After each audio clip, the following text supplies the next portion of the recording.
Halo pemirsa, kita berjumpa lagi dalam Prime Time Talk. Kali ini bersama saya, Doni De Keizer. Pemirsa, rencana aksi besar-besaran pada tanggal 4 November mendatang membuat tensi sosial politik di tanah air ikut meningkat.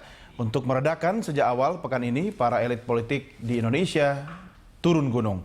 Presiden Joko Widodo, Prabowo Subianto, Presiden PKS Sohibul Iman, Wakil Presiden Yusuf Kala, hingga Presiden ke-6 Republik Indonesia Susilo Bambang Yudhoyono menggelar sejumlah pertemuan tertutup. Targetnya pemirsa jelas, bagaimana agar unjuk rasa hari Jumat yang akan datang tidak berujung pada kerusuhan yang tentu kalau itu terjadi yang rugi dan yang mundur adalah bangsa kita sendiri. Lalu sebenarnya pemirsa, efektifkah upaya para elit politik Indonesia itu dan seberapa besar dampak aksi itu sehingga para elit politik harus turun gunung untuk meredakan dan melakukan upaya untuk tidak terjadi hal-hal yang tidak diinginkan. Kita akan diskusikan dalam Prime Time Talk kali ini dengan tema cara elit redam tensi. Bersama saya telah hadir di studio Ketua DPP Partai Gerindra, Habibur Rahman, dan juga pengamat politik dari Universitas Indonesia, Arbi Sanit. Namun sebelumnya saya ajak Anda untuk bergabung dengan sudah bergabung juga nanti di ujung telepon yaitu politisi Partai Nasdem yaitu Taufik Basari. Namun sebelumnya pemirsa, kita akan lihat dan simak bagaimana pernyataan atau komentar warga berikut ini. Namun ya kalau demo itu silakan aja, namanya untuk menyampaikan suatu pesan yang baik ya dipersilakan.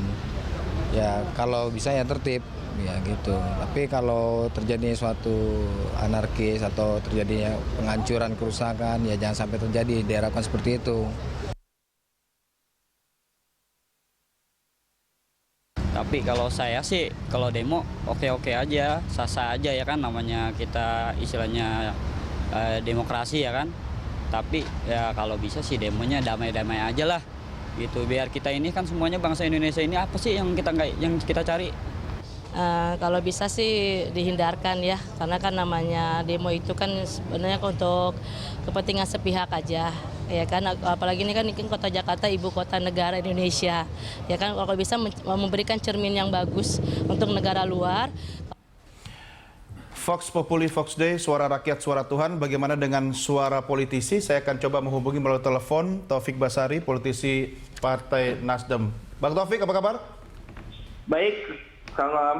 Selamat malam. Komentar Anda terkait dengan rencana aksi tanggal 4 November lusa. Ya, saat ini kan Presiden Jokowi sudah melakukan komunikasi politik dengan para tokoh. Ya. Dan kita berharap komunikasi politik yang dilakukan oleh Presiden ini dapat menyejukkan suasana.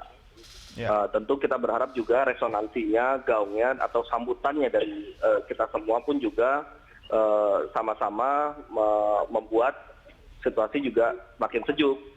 Jangan sampai malah masih ada pihak-pihak yang berusaha untuk memanas-manasi lagi situasi. Ya padahal kita tidak menginginkan situasinya seperti ini. Ya. Nah, Nasdem sendiri akan berada di posisi mana nanti tanggal 4? Ya kita tidak di mana-mana. jadi begini, soal aksi itu kan silahkan setiap orang yang mau menyampaikan pendapatnya, yaitu adalah hak dari setiap orang. Saya pikir biasa saja lah aksi itu. Tapi yang jadi masalah adalah isu yang diangkat itu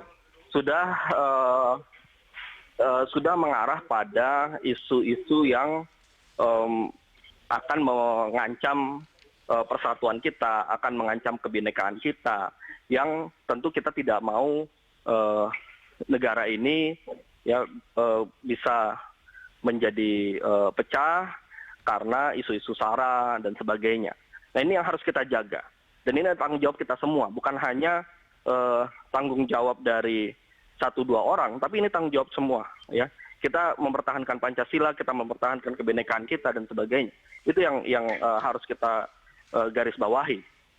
Ya, bagaimana dengan pihak-pihak yang menunggangi atau ingin mengail di air keruh tanggal 4 yang akan datang?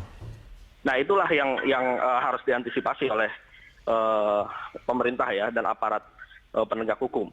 Ya, jangan sampai kemudian pihak-pihak yang ingin menunggangi, termasuk juga misalnya aksi tersebut malah mengarah pada penyebaran kebencian Ya, apalagi penyebaran kebencian ini berbasiskan pada SARA. Nah, itu yang harus diantisipasi.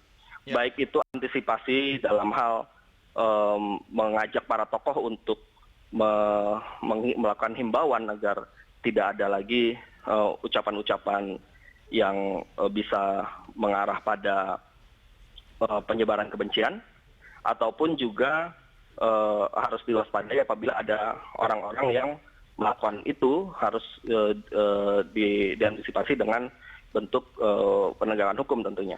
Ya, yang namanya unjuk rasa, demonstrasi atau menyuarakan pendapat itu kan hak asasi setiap manusia. Tapi kalau misalnya dalam aksi tersebut ada pihak yang ingin mengalir di air keruh, kira-kira menurut Anda atau Nasdem siapa sih yang paling berkepentingan untuk mengalir di air keruh? Saya tidak mau menuduh siapapun ya, tapi yang jelas memang sudah ada arah-arah sana, sudah terlihat pihak-pihak yang ingin memanfaatkan situasi ini agar timbul kemarahan, timbul kebencian, timbul emosi yang besar dari masyarakat dengan menggulirkan isu-isu yang belum tentu juga isu itu benar adanya. Nah, oleh karena itulah maka yang paling penting adalah ya masyarakat pun juga harus memilah informasi yang mereka terima dan mengkritisi setiap keadaan yang diketahui gitu ya. Misalnya kan yang jadi isu soal agar Ahok di proses hukum. Ya, kenyataannya saat ini memang pihak kepolisian tengah melakukan penyelidikan. Sudah dipanggil saksi-saksi. Jadi itu juga harus dipahami oleh masyarakat, jangan sampai informasinya malah ditutupi atau diputarbalikan atau di-spin dan sebagainya. Ya. Kemudian persoalan lain misalnya kita kan sudah sepakat bahwa negara kita ini Pancasila. Kita punya kebinekaan, kita punya keberagaman. Nah, kesepakatan kita ini dalam kehidupan berbangsa dan bernegara ini harus dijaga. Kalau ada pihak-pihak yang berupaya untuk menghancurkan ini, maka juga harus kita cegah. Jangan kita berikan ruang, jangan kita berikan panggung, dan jangan kemudian kita juga permisif terhadap upaya-upaya yang ingin memecah belah kita. Yeah. Nah, kita harus pisahkan mana yang punya tanggung jawab terhadap kehidupan kebangsaan kita, mana yang ingin merusak. Jadi kita harus berikan garis batas sehingga kita bisa tahu. Jangan sampai kita ikut-ikutan terhadap gerakan-gerakan yang bisa ditarik garis lurus, Bang Taufik. Tapi kalau misalnya terjadi pro dan kontra, partai politik sebenarnya bisa saja punya kepentingan macam-macam, mau ikut pro atau kontra.